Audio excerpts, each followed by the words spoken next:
Hi, everybody, and welcome to today's Biznology Digital Marketing Webinar. I'm Frank Reed, one of the bloggers here at Biznology. I'm the managing editor for the Marketing Pilgrim blog, which is currently number 10 on the Ad Age Power 150. I'm also the director of business development for the Edgeworks Group, a boutique interactive agency based in Irvine, California. And today we'll be hearing from Paul Gillin, a speaker, writer, and social media marketing strategist who will present Attack of the Customers: Why Critics Assault Brands Online and How to Avoid Becoming a Victim. But before we do, we need to recognize our sponsors. Barn Raisers, which is a digital marketing and social media solutions company that builds brands using community and the proven principles of relationship marketing. Brick Marketing, full-service SEO solutions company that increases website visitors. Marketing Pilgrim, the internet and social media marketing news blog. We cut through the bull so you don't have to. Paul Gillin Communications. Paul is a popular speaker and award-winning author who can define the value and the pitfalls of social media in plain business terms. And Unison, the unagency, your secret weapon in the noisy world of 21st century brand communications. So as we wait for more attendees to join, let me review the format of our webinar. Our Biznology webinars last just 30 minutes, so you can easily fit them into your busy schedule. We record each webinar, and we'll email you that link later this week. During our speaker's presentation, you can use your GoToWebinar controls to ask a question. That orange arrow opens and closes your webinar controls. If you have a question, simply type it into the box labeled questions at any time during the event and press the send button. I'll select a few questions at the end of the webinar and pose them to Paul. So while we're waiting for the few last attendees to join, I'd like to remind you that the Biznology newsletter and blog are available for free at biznology.com. So if you're not already a subscriber, we hope you'll sign up now. So thanks again to all of you for spending the next 30 minutes with us. We know how valuable your time is, so let's introduce today's speaker. Paul Gillin is an author and strategic advisor whose books, speeches, and hundreds of published articles have helped demystify social media for audiences across a wide range of industries. He's particularly interested in how social media is bringing new transparency to markets and creating more informed buyers. And luckily for you guys today, in fact, we're giving away 5 signed copies of Paul's book, Attack of the Customers. So you may be a lucky winner. Just a reminder, U.S. attendees will receive a copy of the book, while international winners will get an electronic version. So if you've ever struggled with how to avoid social media attacks against your brand, this is the webinar for you. So Paul, take it away. Thank you very much, Frank, and hello, everyone. Thanks for spending some time with us today. This is a topic that has interested me a great deal for a long time. Since my first book way back in 2007, The New Influencers, I was really captivated by the idea of social media actually to do bad. We hear a lot of talk about how great social media can be as a tool for marketers to promote their brands and their companies, but I was always fascinated by its destructive potential, and thought that it would be interesting to devote a whole book to that and to look at some case studies and what we can learn from them. So I'm going to dive right into it with the diaper disaster, and this is a disaster that hit Procter & Gamble, certainly one of the great marketing brands in the world, about 3 years ago, an innovation they introduced to the market called Pampers Dry Max, which was a new type of diaper that used an absorbent gel and was much thinner and lighter than previous Pampers. Pampers Dry Max was hailed by Good Housekeeping magazine, by Bill Clinton. It won a number of awards, and Procter & Gamble called it the biggest innovation for the Pampers brand in the last 25 years. However, Rosanna Shaw down in Louisiana didn't agree. She noticed that her daughter's skin was red and hot to the touch, and she believed that Procter & Gamble had substituted a cheaper diaper for the Pampers that she had long come to trust. So she took her case to Facebook, which is where a lot of attacks happen these days, to set up a group called Pampers Bring Back the Old Cruisers Swaddlers, and very quickly began to attract a groundswell of members. In fact, within 2 months of that group launching, this group was getting scores and sometimes hundreds of posts a day from people claiming all kinds of terrible things that Pampers had done to their baby, including causing chemical burns, including sending babies to the hospital. A whole conspiracy theory began to take hold in this site that Procter & Gamble had actually introduced a cheaper diaper and tried to palm it off as Pampers. Every time a display changed in a store somewhere, it was taken as evidence of a stealth recall, and this quickly began to spiral out of control. We had logos that were corrupted and used on this site and elsewhere, began popping up all over the web. And like I said, in some cases, hundreds of comments a day being posted that were critical of Procter & Gamble. Now, Procter & Gamble was caught flat-footed by this because they had tested this new Drymax diaper extensively. They were absolutely convinced it was safe. They had substantial evidence to that effect.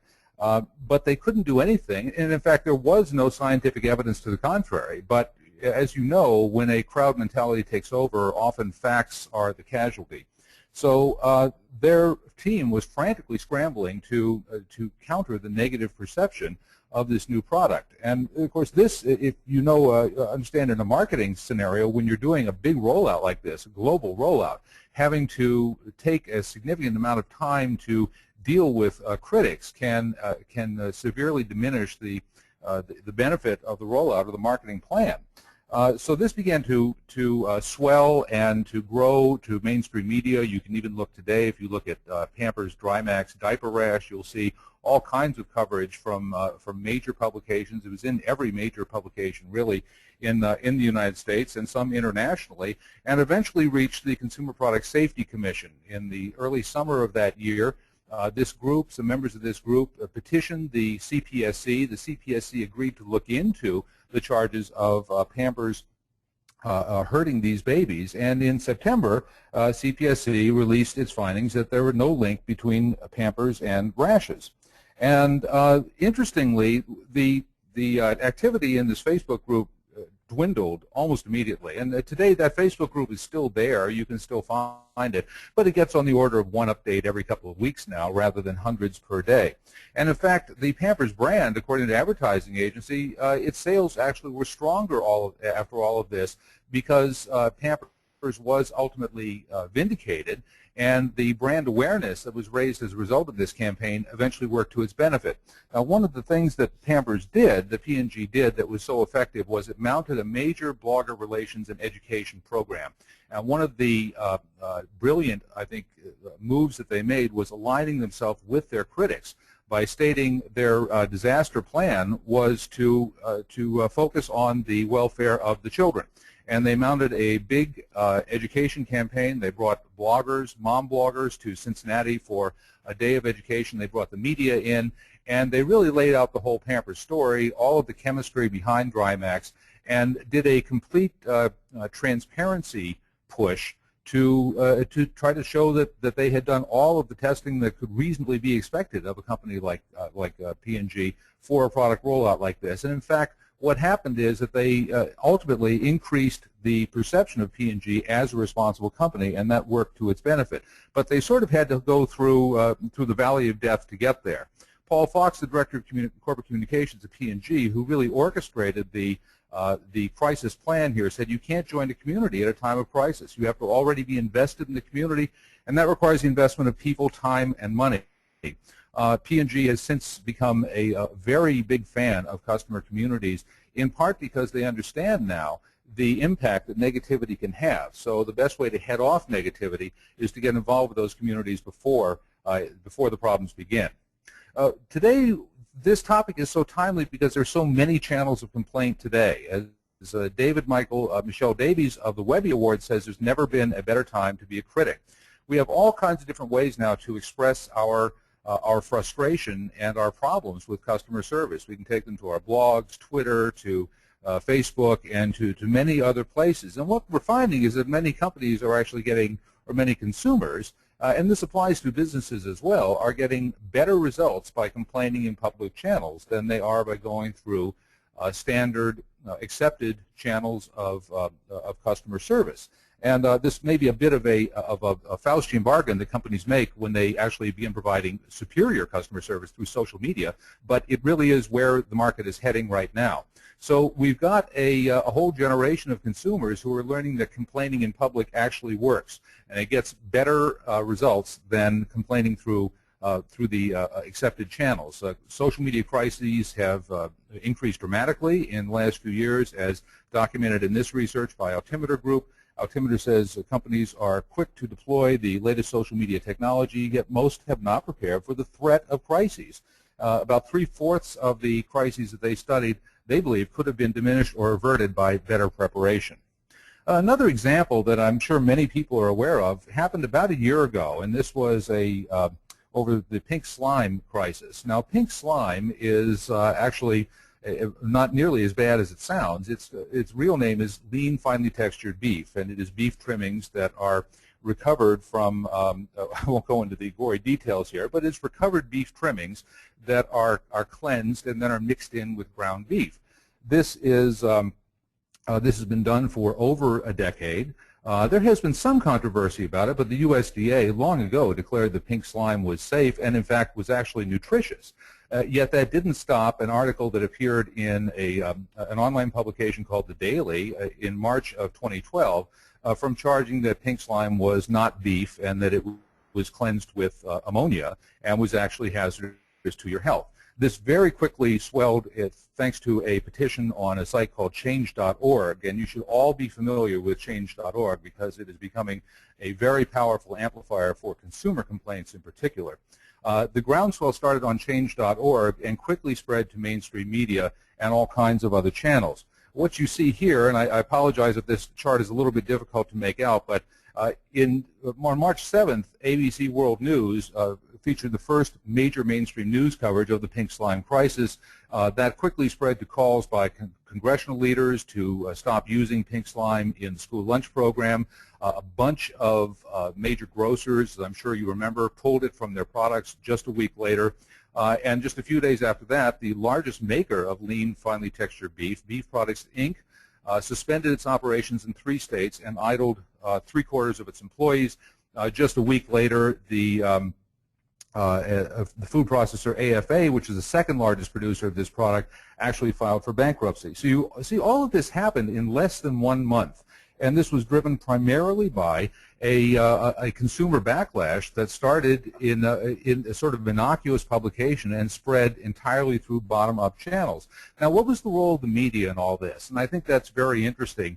We have traditionally relied upon the media to be the arbiters. You know, they tell us what truth is, and they calm down uprisings like this. But in the case of pink slime, I think the media failed to do its job. It focused more on the complaints than it did on the science underlying the product. So you didn't see a lot of mainstream media coverage that said, hey, this product has been deemed safe and the USDA has certified this product safe for many years. And in fact, in April of last year, the USDA did reissue its findings that pink slime is safe. The mainstream media did not take that role. And I think that the depleted ranks of mainstream media caused by the crash of the newspaper industry and the depression in other mainstream media ranks has really sapped their ability to be the truth sayers and the people who find out the story behind the story. Mainly, mainstream media amplified the complaints, and they focused on the bottom-up revolt by consumers rather than on the truth behind this problem.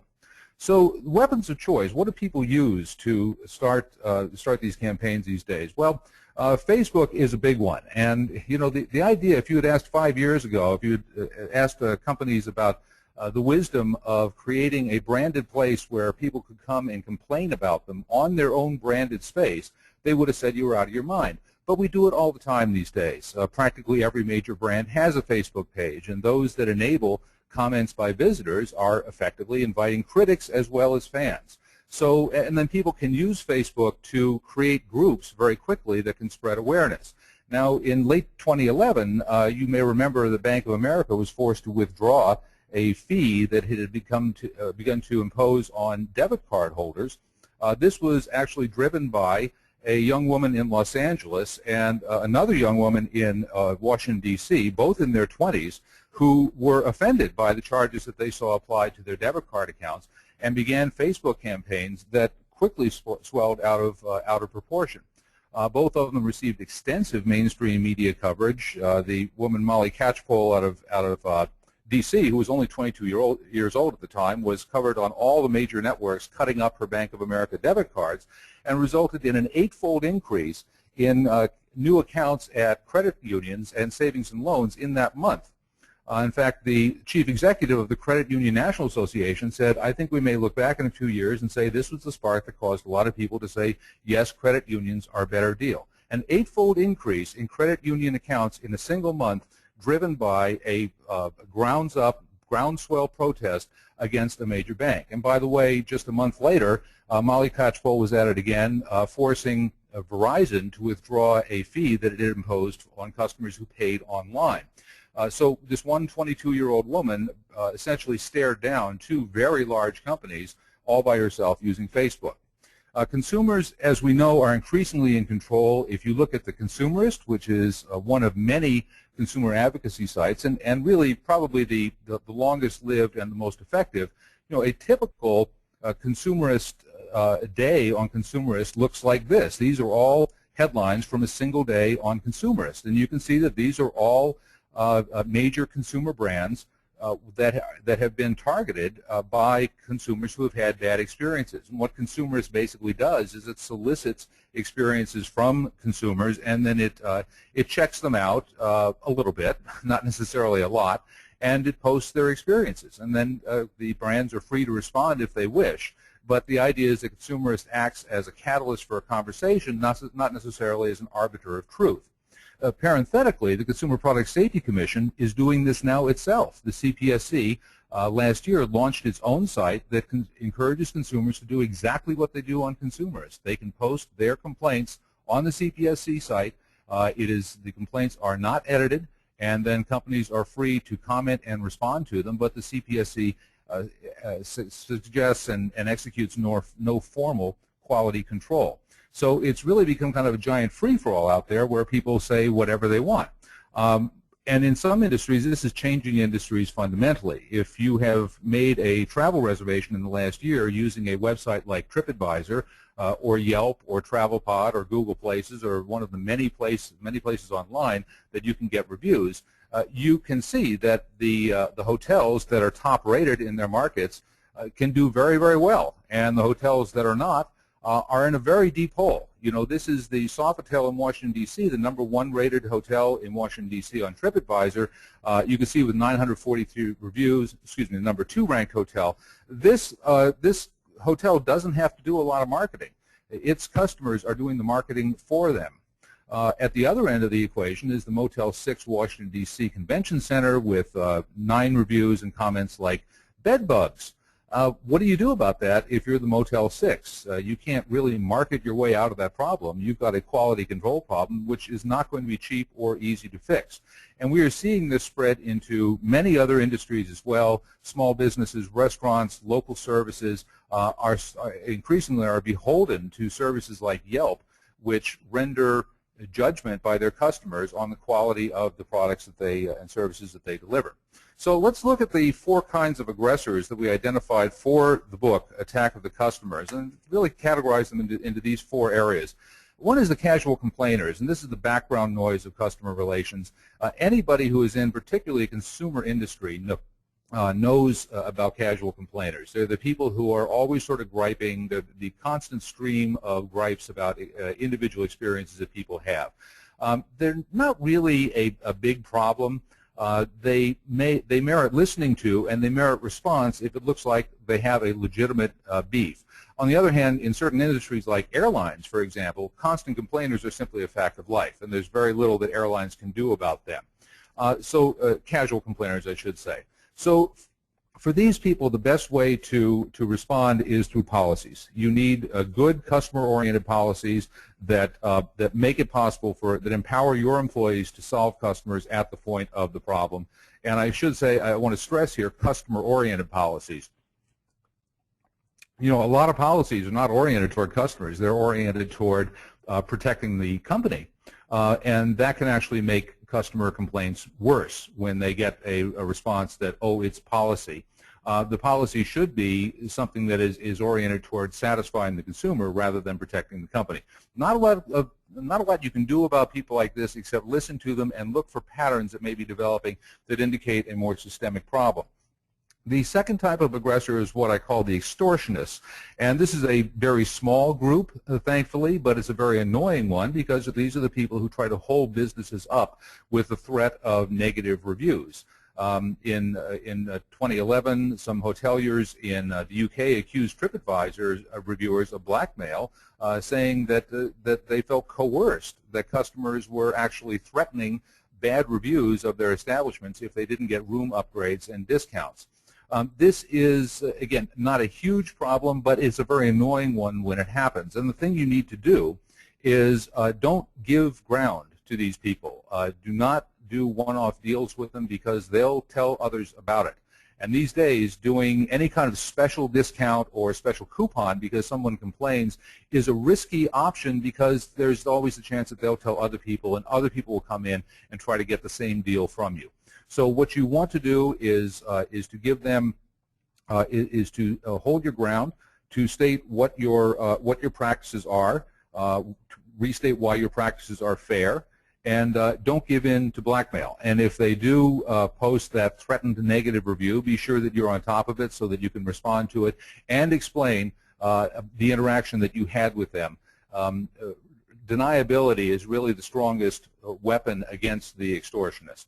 The third kind is a committed crusader, and this is Molly Catchpole and Kristen Christian and PETA and all kinds of environmental groups that are committed and are empowered, and they're very knowledgeable, and they have the means and the tools to take their campaigns very far.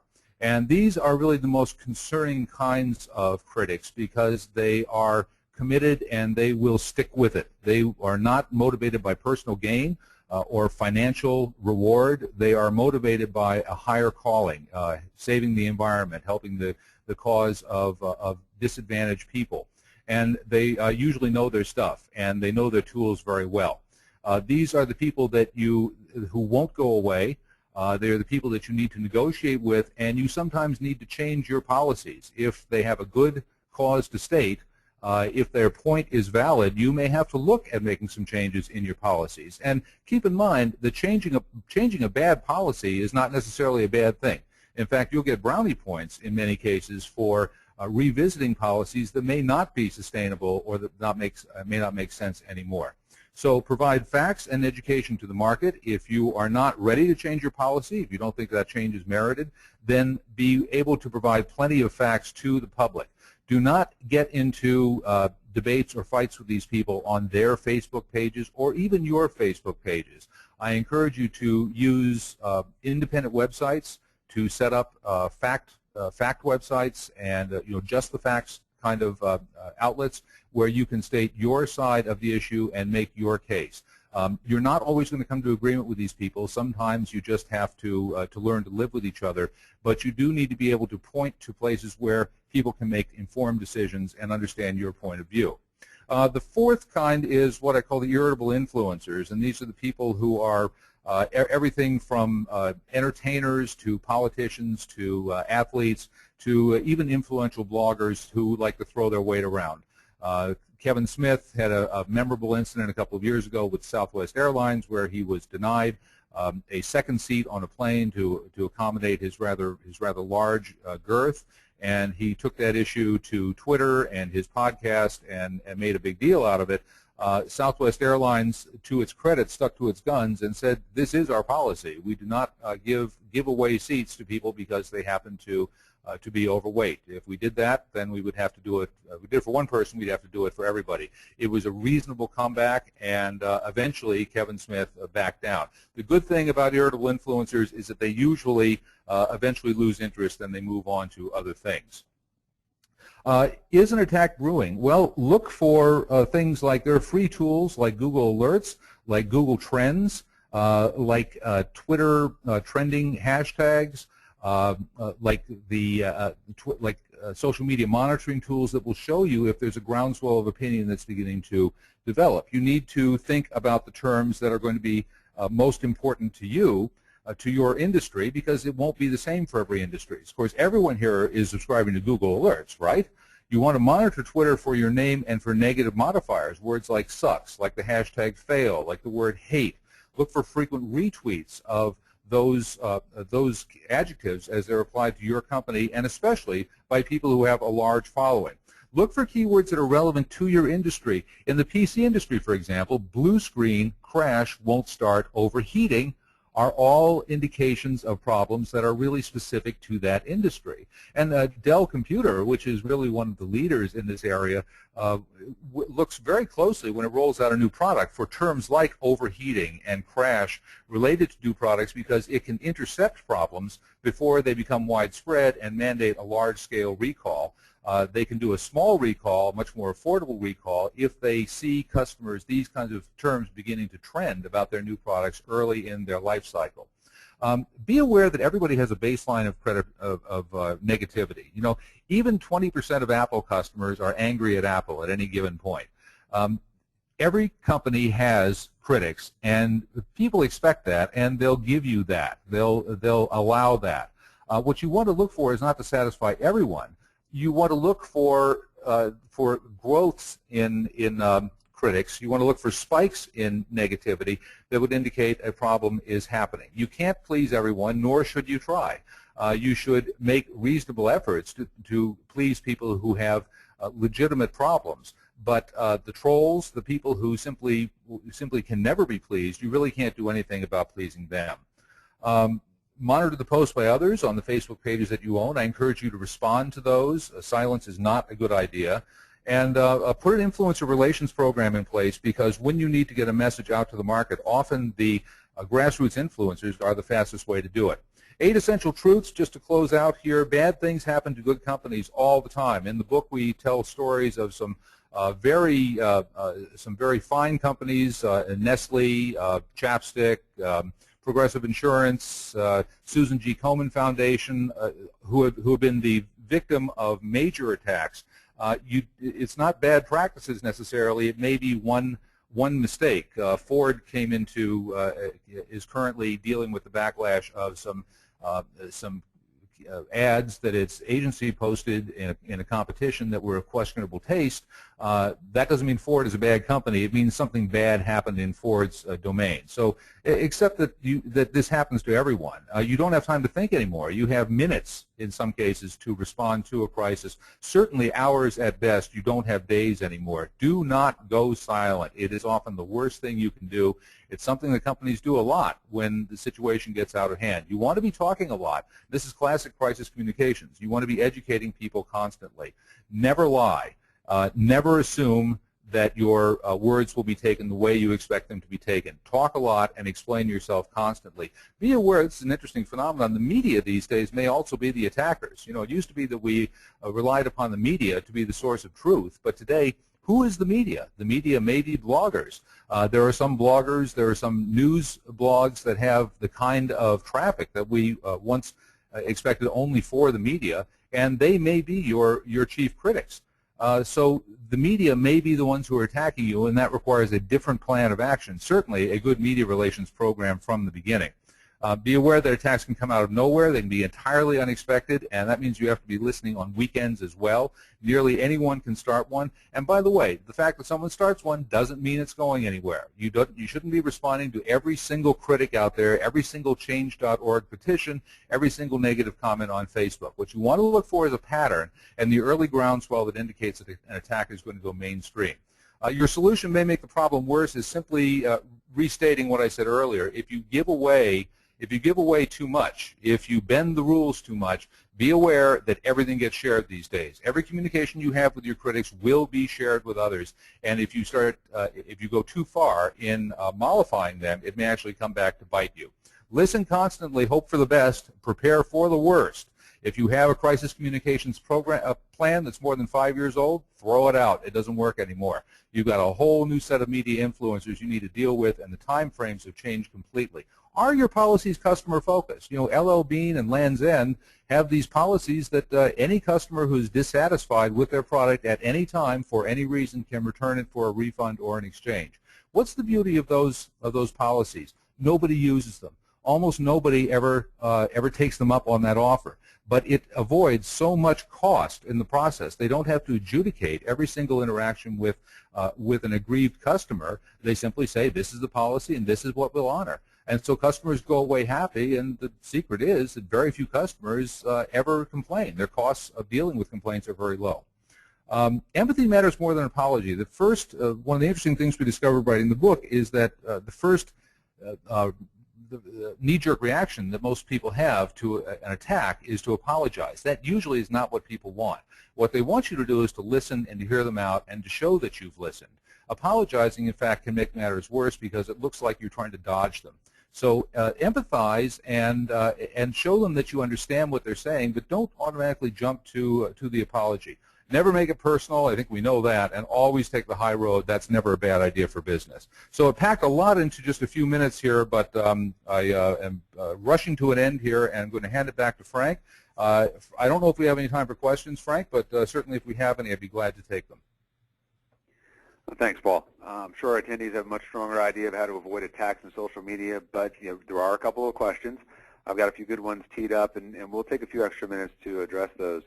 I'd like to remind our audience that it's not too late to ask a question by typing into the questions box on your GoToWebinar controls. Remember that 5 of you will receive signed copies of Paul's book, Attack of the Customers. We'll announce the winners after the question, so be sure to stay until the end. Now, before we get to the questions, we need to thank our sponsors again. We have Barn Raisers, a digital marketing and social media solutions company that builds brands using community and the proven principles of relationship marketing. Brick Marketing, a full-service SEO solutions company that increases website visitors. Marketing Pilgrim, the internet and social media marketing news blog. Paul Gillin Communications. Paul, as you already know, is a popular speaker and award-winning author who can define the value and the pitfalls of social media in plain business terms. And then Unison, the unagency, your secret weapon in the noisy world of 21st century brand communications. So now real quickly, we're going to address a question, at least one, Paul, that I thought was a good one. Somebody asked, should you open up your Facebook page to allow others to post? I really think you should. I think if you want to get the full value of Facebook, I think you should. I mean, Facebook is a conversational medium. It's a two-way medium, and if you use it as a fire hose, as another distribution channel, I don't think you're getting much value out of Facebook. Yes, you will protect yourself, but you also won't get people. People aren't going to come to your page if you don't have the opportunity to interact there. So. There are a lot of brands that do this. There was a study by A.T. Kearney last year that found that only about half of the top 50 brands were engaging at all on Facebook. You can use Facebook that way, but I just don't think you're getting much value out of it. Great. And then one other quick question: is this something that's mainly, you just talked about a lot of larger companies? Is it something that mainly larger companies should be concerned about, or do smaller companies have these issues as well? I think it's actually a bigger problem for smaller companies, and I devoted a couple of slides to Yelp and TripAdvisor. There are lots of other businesses, small businesses, that are increasingly beholden to these review sites. Yelp, in particular, has become a real flashpoint for a lot of small businesses. Everything from restaurants to dry cleaners to the corner store, because their businesses can be significantly impacted by Yelp ratings. So a lot of negativity on Yelp, there are studies that have demonstrated there is a correlation between negativity on Yelp and damage to small businesses. You need to be vigilant about what people are saying to you there. Now, conversely, good ratings on Yelp can be a gusher of business for you. But a lot of small businesses are struggling with how to cope with this phenomenon right now. Okay, great. Well, we want to be respectful of time here. We're a little bit past 11:30, so what we're going to do, any other questions we'll take care of, and you'll get an email answer.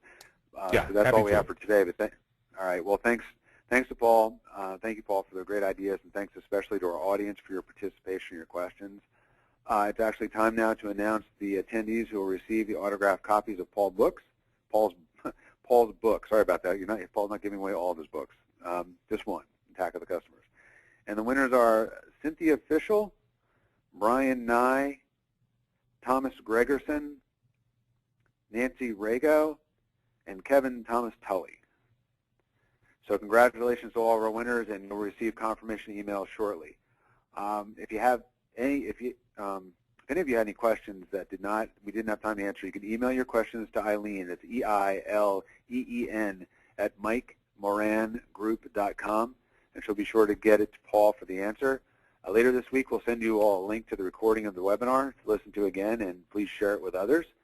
And we also invite you to mark your calendars for our next Biznology webinar, which will be Pinterest Marketing 101, and that is scheduled for 11 a.m. U.S. Eastern Time on May 14th.